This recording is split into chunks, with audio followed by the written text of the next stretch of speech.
মানুষ আর পশু একরকম না রে ভাই। মানুষের জ্ঞান আছে, পশুর কি জ্ঞান আছে? দেখেন সে আবার কত ভালোবাসে।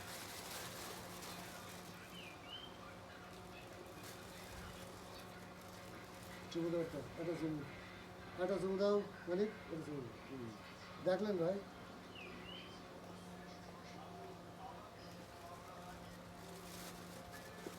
কি তোমার খাবার খাবার খাবার নাও,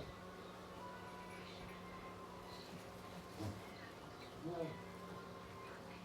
থাক, ওই দিন